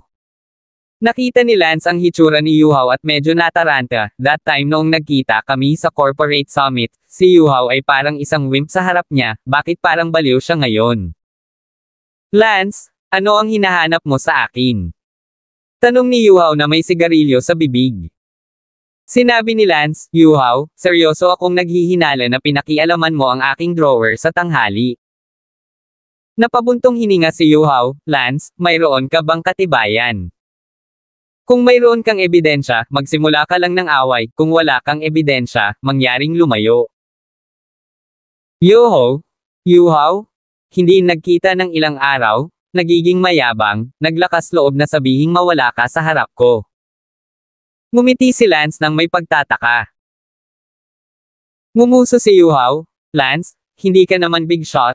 Bakit ako matatakot sa iyo, kahit gaano ka kalakas, estudyante ka lang, kung may lakas kang loob na patayin ako, kung wala akong lakas ng loob na kumilos sa harap ko. Hahaha, Yuhao. Maganda ang poem ng isang scholar, parang sinabihan ka ng tatay mo na medyo mabaliw ka sa harap ko, siguradong hindi mo binaygo ang tatay mo, baliw ka. Tumawa si Lance, pakiramdam na hindi siya makapagsalita. Kasama nitong panunokso. May iba pa ba? Tanong ni Yuhao. Yuhao, ikaw ba ang gumawa ng mga drawer ko sa tanghali o hindi? Tanong ni Don Zimmer. Hindi ko alam. Natigilan si Yuhao. Walang patunay si Lance na ginawa niya ito, kaya hindi siya matamaan ni Lance sa sandaling ito. Yuhao, baliw ka? Interesado ka ba sa isang date? Tanong ni Lance. Nang marinig ni Yuhao ang tungkol dito, hindi niya namamalayan na nanginginig at umungol, hindi sumagot. Yuhao, kung malalaman kung ginawa mo ang insidenteng iyon sa tanghali, handa ka nang tumakas. Nanginginig si Yuhao sa loob, ngunit may sigarilyo pa rin sa kanyang mukha na tila galit na galit. Umalis si Lance sa klase ni Yuhao. Sa sandaling umalis si Lance, ang mga mag-aaral sa klase ni Yuhao ay agad na pumikit at pumalakpak. Yuhao, isa kang toro, walang takot ka sa harap ng sikat na Lance. Pinuri ng mga estudyante sa kanyang klase ang katapangan ni Yuhao, kung sino pa man ay matagal na silang takot na takot. Pagkatapos ng lahat, si Lance ay isang karakter na walang nang-ahas na pukawin sa Palanan Middle School. Pagbalik sa klase, nagtanong si Dylan, ginawa ba ito ni Yuhao? Ewan ko ba, natatakot siyang aminin. Magiging honest siya kung bugbugin mo lang siya. Umiling si Lance, paano kung hindi talaga siya iyon? Hindi ako basta-basta makakatama sa isang tao dahil malakas ako, di ba? Siyempre, kung siya talaga, huwag mo akong sisihin sa pagiging bastos ko. Sa sandaling ito, isang bustle ng mga boses ang nagmula sa ibaba ng gusali ng paaralan. Anong nangyayari? Sabi ng isang estudyante. Hindi ko alam, nakita ko si Yuan na hinihila si Yuhao, hindi ko alam kung anong klaseng conflict sila. Natigilan si Lance nang marinig niya ang talakayan sa klase, pumunta lang si Lance para hanapin si Yuhao, bakit biglang nakipag-away si Yuan sa kanya. Sa sandaling ito, sa harap ng klase ni Yuhao. Hinawakan ni Yuhao ang windowsill gamit ang dalawang kamay para pigilan si Yuan na kalagkarin siya palayo. Yuan, anong ibig mong sabihin? Galit na sigaw ni Yuhao. Si Yuan ay napuno ng galit, narinig niya mula sa isang estudyante na si Yuhao at ang kanyang tagasunod ay nagdala ng isang balde ng tae sa tanghali, at walang duda na si Yuhao. Paano ginawa ito?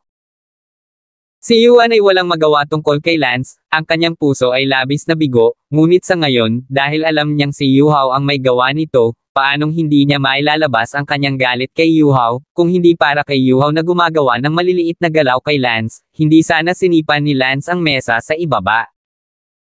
Yuhao, pumunta ka sa banyo para sa akin. Galit na sabi ni Yuan. Galit din si Yuhao, sinabi niyang hindi niya sinaktan si Yuan. Yuan, huwag kang masyadong mangbuli sa iba, wala akong sama ng loob sa iyo. Sigaw ni Yuhao. Kinaladkad ni Yuan si Yuhao papunta sa banyo, anong nangyari pagkatapos nito, hindi ko na ay detalye dito, balita ko nakakalungkot. Tulad nito ay wala ito sa negosyo ni Lance, hindi nag-abala si Lance na bigyang pansin, ang ganitong uri ng away sa paaralan ay nangyayari sa lahat ng oras. Sa sandaling ito, sa likod ng paaralan, sa ilalim ng isang nakatagong talon, isang ordinaryong estudyante ang nagmumula at nagsasanay ng kanyang espada, ang kanyang kakayahan sa espada ay napakalalim. Pagkaraan ng ilang minuto, ang estudyanteng ito ay tumigil sa pagsasanay ng kanyang espada, at ang isa pang estudyante sa tabi niya ay abala sa pag-aabot ng tubig at sinabing, "Young master, uminom ka ng tubig." Uminom ang bata ng tubig at nagtanong, ang kasalukuyang kakayahan ni Young Master sa espada, ilang galaw ang maaaring ipasa ni Lance sa aking mga kamay. Young Master, hindi kailanman. Pero, parang sasabugin ko na talaga si Lance sa tuwing nakikita ko ang mukha niyang mayabang at walang talo, gusto kong gawin iyon. Young Master, never, na si Lance ang man of the hour sa Palanan High School, kung aalagaan mo siya sa tatlong galaw, magiging sensasyon kaagad sa campus, nahihirapan tayong magtago. Ang ating mga pagkakakilanlan sa lungsod na ito ngayon, hindi natin dapat ilantad ito Young Master, ang kailangan mong gawin ngayon ay lihim na pagbutihin ang iyong lakas, para matalikod mo ang iyong pamilya sa hinaharap. Hindi na kailangang makipag-away sa isang maliit na tao tulad ni Lance, hayaan siyang magalit kung gusto niya, kahit gaano kagalit ang langgam pa rin ito Malungkot na sinabi ng estudyanteng iyon, gustong-gusto kong bugbugin ang Lance na iyon, ngunit sa kasamaang palad, kailangan kong itago ang aking lakas, kailangan kong maging mahinahon, gusto kong mamulot ng bulaklak sa paaralan para masaya, ngunit natatakot ako. Nang pag-akit ng atensyon sa pagiging masyadong high profile, ano ang silbi nitong pamumuhay, Nima? Young Master, pasensya ka na Ang bulaklak ng paaralan ay tao rin ng malaking atensyon, kung pupulutin mo ang bulaklak ng paaralan, tiyak na maaakit nito ang atensyon ng buong paaralan. Sumigaw ang young master student na iyon, hindi ito maaari, at hindi iyon, hindi ko na matiis, gusto kong kunin ang bulaklak ng paaralan. Young master, pasensya ka na, maghintay ka pa, kapag naging matatag na ang family side, pwede kang maging bukas at tapat at gawin mo lahat ng gusto mo, walang pipigil sa'yo kung gusto mong maging number 1 expert sa Palanan High School. Sana maging matatag na ang family side, kapag naging stabilized na ang family side, ang 4 na school flowers ng White Cloud High School, matutulog muna ako hanggang 3, kung hindi, paano ko mabubuhay ang pasensya ko para sa panahong ito? Ng oras. Young Master, pagdating ng araw na iyon, maaari kang magkaroon ng 4 na bulaklak sa paaralan kung gusto mo, ngayon kailangan mong magtiis muli. Nang matapos ang paaralan sa gabi, sabay na lumabas ng paaralan sina Lance, Dalen at Sally. Tinakbo nila si Yuhao, para lang makitang masama ang hitsura ni Yuhao, kinaladkad siya ni Yuan sa banyo noong hapon at ginawa ang hindi makataong parusa, nagpa siya na lang siyang magmukmok, ngunit hindi pa niya nagawa. Wala pang kalahating araw na naguguluhan. Sa sandaling ito, nagkita sina Yuhao at Lance sa harap ng paaralan. Hindi ko alam kung bakit, nakita ni Yuhao si Lance na isang pagsabog ng inis, siya ay magiging Yuan Liao sa hapon upang magsagawa ng hindi makataong mga aksyon, ang dahilan ay, sinipan ni Lance ang mesa sa ibaba, ang drawer ng tae ay nagkataong bumaril. Sa buong lumipas na Yuan Liao. Si Yuan Liao ay hindi nang ahas na gumawa ng anuman kay Lance, kaya ginawa niya ang hindi makataong pagkilos sa kanya. 249. Kaya ngayon, nang makita ni Yuhao si Lance, patuloy na umaalab ang apoy, na para bang lahat ng ginawa ni Yuan sa kanya ay pawang salamat kay Lance. Tang Damas. Si Yuhao, sa kanyang galit, ay direktang sumigaw ng Tang Dombi, malamang na nahimatay din siya sa hindi makataong pagkilos ni Yuan, kung hindi, paano siya maglalakas loob na sumigaw ng Tang Dombi sa buong view ng lahat ng ganoon. Natigilan si Lance, medyo hindi makareact. Saan nakuha ni Yuhao ang lakas ng loob na tawagin siyang Tang Dombi? Yuhao, may sakit ka. Sabi ni Lance na nakatingin kay Yuhao. Galit na galit si Yuhao nang maalala niya ang hindi makataong nangyari sa inidoro kaninang hapon, at sa ngayon, nababalot na siya ng galit na iyon. Kinagat ni Yuhao ang kanyang mga ngipin at sinabing, Lance, ikaw ang lahat ng ito. Sabi ni Lance, naguguluhan, ang mga magagandang bagay na nagawa ko. Anong kabutihan ang nagawa ko? Si Yuhao ni Nima, hindi pa nga ako nakakasettle ng score sa iyo, pero kahit papaano ay pinapagalitan mo ako. Sigaw ni Yuhao. Sa oras na ito, biglang tinakpan ni Lance ang kanyang ilong, naramdamang parang may lumabas na hindi kasiya siyang amoy nang sumigaw si Yuhao, tinakpan ni Lance ang kanyang ilong at umatras ng ilang hakbang, habang sinasabing, damn, bad breath. Nakita ni Yuhao na tinakpan ni Lance ang kanyang ilong at sinabing mayroon siyang masamang hininga, lalo pang nag-aapoy ang kanyang puso. Lance, hindi pa ako tapos sayo. 1 segundo upang tandaan na basahin ang libro.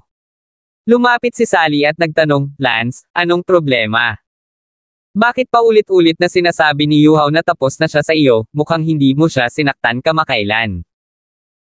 Ngumuso si Lance, alam ng multo, isang psychopath, pero na. Agad na naglakad ang 3 tauhan ni Lance. Sa loob ng ilang hakbang, umungal si Yuhao, Tang Damas, hindi pa ako tapos sa iyo. Si Lance sa orihinal ay hindi nag-abala sa kanya, ngunit, si Yuhao ay naging isang psychopath at sumisigaw na hindi pa siya tapos sa kanya. Nagalit ito kay Lance, hindi man lang niya pinindot si Yuhao upang itanong kung ginawa niya ito. Ngunit magaling si Yuhao, direktang kinasusuklaman niya si Lance. Tumalikod si Lance at naglakad patungo kay Yuhao. Hinawakan ni Sally si Lance at sinabing, kalimutan mo na ito. Nagalit si Lance, 3 beses niya akong ginugulo, makakalimutan mo pa ba ito ng ganito?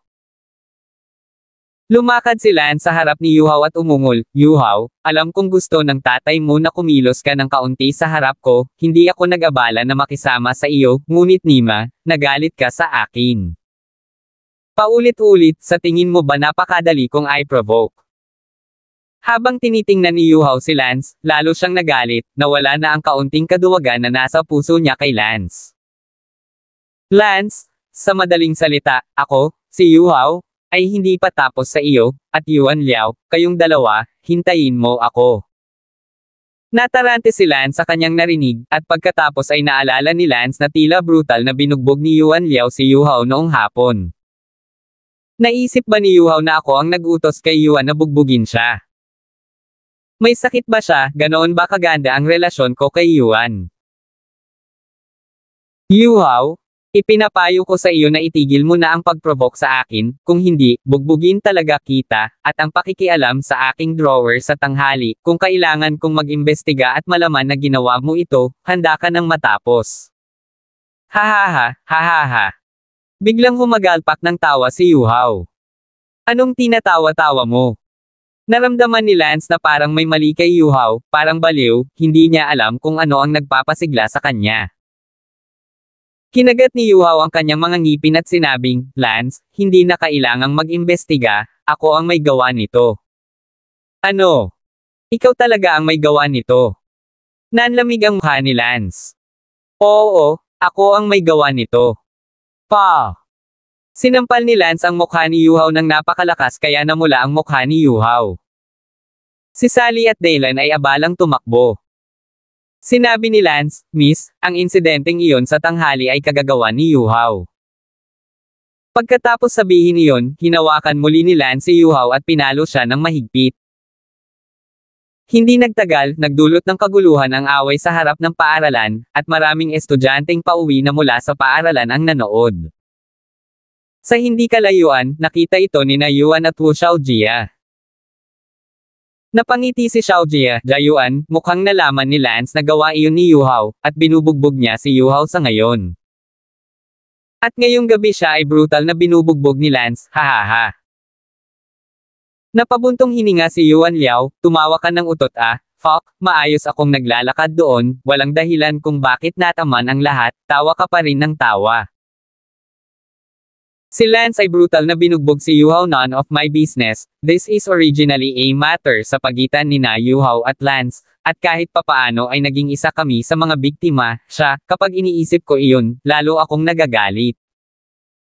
Sinuntok ni Lance si Yuhao ng napakalakas kaya napahiga siya sa lupa, nabugbog at namamaga, hindi na makatayo. Si Sally ay natakot na bugbugin ang lalaki hanggang sa mamatay at abala sa pagkukumbinsi kay Lance na huminto. Noon lang tumigil si Lance at napagalitan, Yuhao, apo ka, sa susunod na maglakas loob ka pa ring gawin iyon, magingat ka sasayangin kita. Galit na tumawa si Yuhao, Lance, at Yuan Liao, hintayin mo ako. Natigilan si Lance, bakit parang mas galit si Yuhao kaysa sa kanya, at kinaladkad din niya si Yuan papunta dito. Si Lance ay kinaladkad ni Sally. Naguguluhang sabi ni Dylan, Lance, bakit pakiramdam ko mas galit pa si Yuhao sa iyo Ikaw ang biktima dito. Ikaw ang dapat na mas galit, di ba? Paanong si Yuhao ay kahit mas galit kaysa sa iyo, na parang siya ang biktima? Umiling si Lance sa pagtataka. Nagalit din si Yuan Liao nang marinig niyang sinisigaw pa rin ni Yuhao ang kanyang pangalan, naging biktima siya sa magandang dahilan, ngunit talagang nagkaroon ng lakas ng loob si Yuhao na kamuhian siya. Si Lance ay nagmaneho hanggang sa pauwi, si Dylan ay sabay ding pumunta sa bahay ni Sally, si Lance ay patuloy na nagtuturo sa kanya ng ilang martial arts. Nawala ng malay si Yuhao at umuwi. Nang makita ng ama ni Yuhao na bumalik si Yuhao na may bagbog na mukha, nagulat siya. Yuhao, anong nangyayari sa'yo? Sinong bumugbog sa'yo ng ganyan? Hahaha, hahaha. Humajejek si Yuhao. Ang ama ni Yuhao ay abala sa pagtatakip ng kanyang ilong, Yuhao, kailan ka nasunog, bakit ang bango ng hininga mo, hilingin sa iyong lolo na ipagtimpla ka ng herbal tea. Sa oras na ito, ang lolo ni Yuhao, si Suyang, ay lumabas at mapagpakumbabang nagsabi, kasama ko, isang sikat na doktor sa bahay, paano ako masusunog? Tiningnan ni Suyang ang kanyang apo, ang kanyang ilong at mukha ay namamaga, abala sa pagtatanong, sino ang tumama sa iyo? Si Yuhao ay tumingin sa kanyang ama na may hinanakit, kung hindi siya sinabihan ng kanyang ama na medyo mabaliw, baka hindi magkakaroon ng pangyayari ngayon. Yuhao, ano ang ibig mong sabihin sa pagtingin mo sa akin ng ganyan?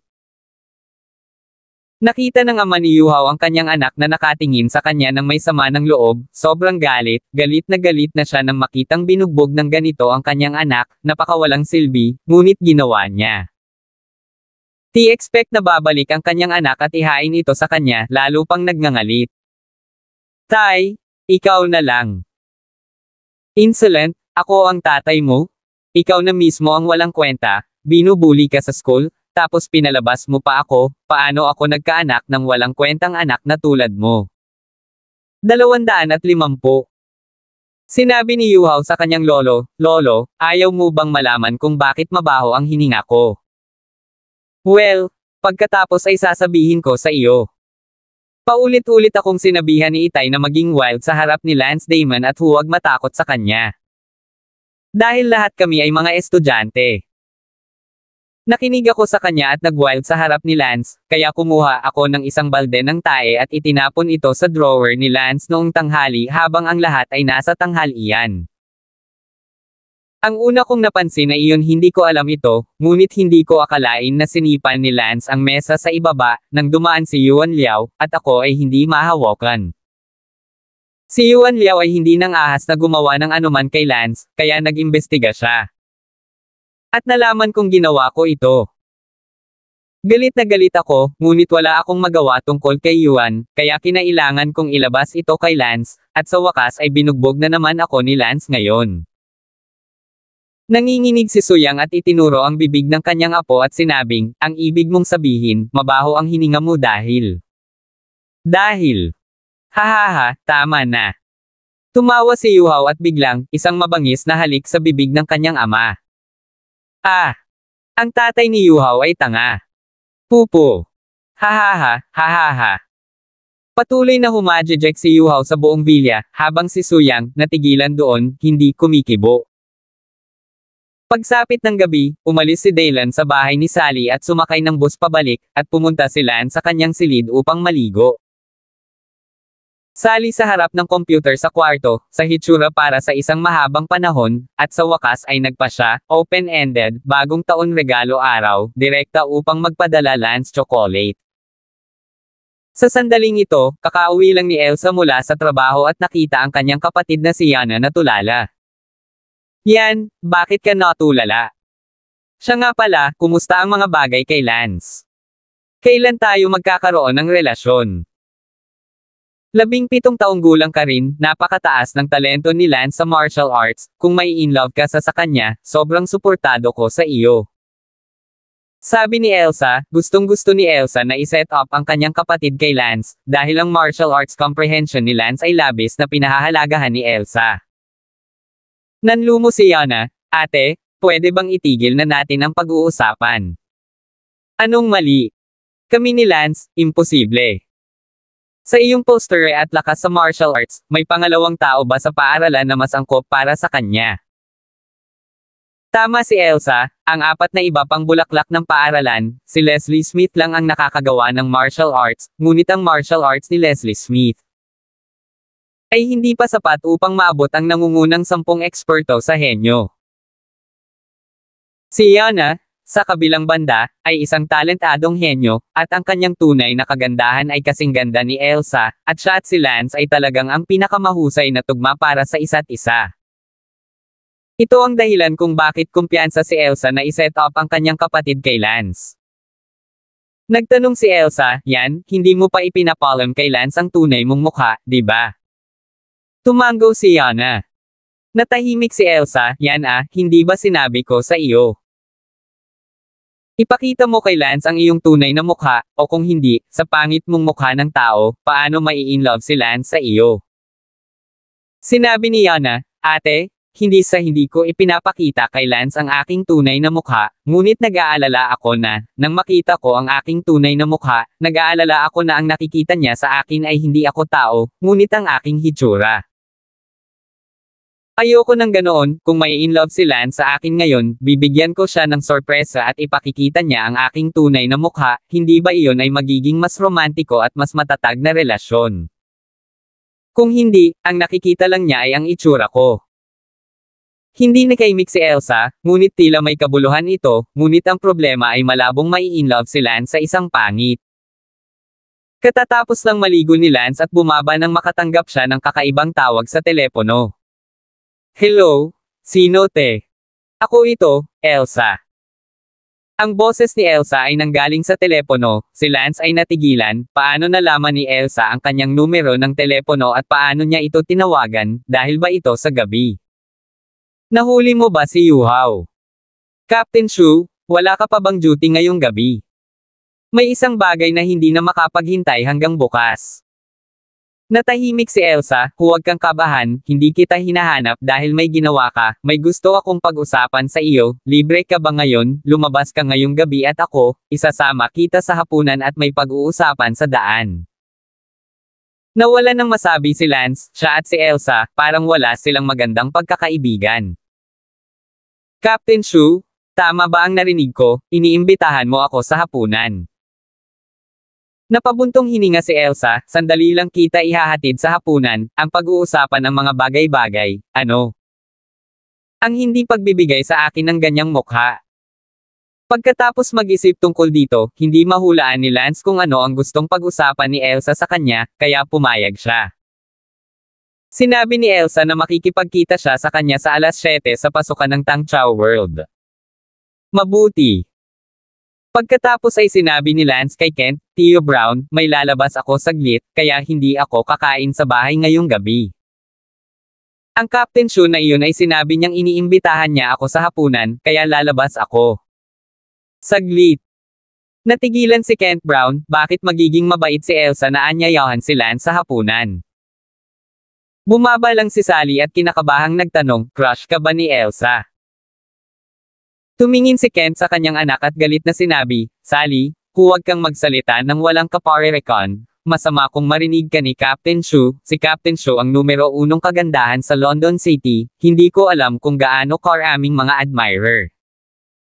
Meron, at high school student pa lang si Lance, paano siya makatingin? Sorry, Lance, hindi ko sinasadya, ako. Ngumiti si Lance, ayos lang, Theo Brown. Totoo ang sinabi mo, si Elsa ang diyosa ng hindi mabilang na mga lalaki, paano siya magiging interesado sa akin? Napangiti ng awkward si Kent. Nagmaneho si Lance patungo sa kanyang destinasyon, ang Tangchao World. Ang Tangchao World ay isang food city na may maraming delicacy, at ang bahay ni Elsa ay hindi kalayuan dito, kaya pinili niyang magkita dito. Nang dumating si Lance sa Tangchao World, naghihintay na si Elsa sa harap ng pinto, nakita muli ni Lance si Elsa at hindi niya maiwasang magpantasya tungkol sa araw na iyon, ang kanyang puso ay biglang tumibok ng hindi maipaliwanag. Ang kumpanya ay nasa loob ng proseso ng pagbuo ng pinakabagong produkto ng kumpanya, na isang bagong produkto na ipapakilala sa merkado. Pilit na pinigilan ni Lance ang pintig sa kanyang puso at umakyat. Captain Shu, pinaghintay kita. Sige, pasok na tayo. Sabi ni Elsa na walang pakialam sa mukha. Umupo si Elsa sa isang specialty shop sa Food City at nag-order ng mesa. Tanong ni Lance, Captain Shu, ano ang gusto mong pag-usapan sa akin? Sinabi ni Elsa, tungkol sa kapatid ko, ngunit walang pagmamadali sa ngayon, kumain muna tayo at mag-usap pagkatapos. Oh! Kapag kumakain si Lance, hindi niya maiwasang mapasulyap ng kaunti sa mga susul ni Elsa, pagkatapos ng lahat, nakita na niya ito noon at palaging pinagpapantasyahan ang mga ito. Pinandilatan ni Elsa si Lance at sinabing, hindi ka ba maaaring magpakita ng paggalang, huwag mo akong patuloy na tutok, napakadali bang pantiryan ng mga suso ng babae. Awkward na ngumiti si Lance, sorry, Captain. Kalimutan mo na ito, dahil ikaw ay isang estudyante pa rin na may buntot na pagbibinata, hindi na kita guguluhin, sa susunod ay huwag kang masyadong bastos. Hindi alam ni Elsa kung bakit, medyo nag-aalala tungkol sa mga boobs ni Lance na nakatutok sa kanya, kanina ay parang wala siyang pakialam sa mga taong tumutuon sa kanya, hindi ko alam kung bakit palagi siyang nagmamalasakit nitong nakaraang 2 araw, bukod pa, kapag ang mga tao ay nakatutok sa kanyang mga suso, palagi niyang iniisip ng Dark Warrior. Dahil ba matapos siyang makita ng Dark Warrior noong gabing iyon, nagsimula siyang mag-alala. Ayaw niyang mapanood ng ibang lalaki. Hindi rin maintindihan ni Elsa ang pagbabagong ito sa sarili niyang isip.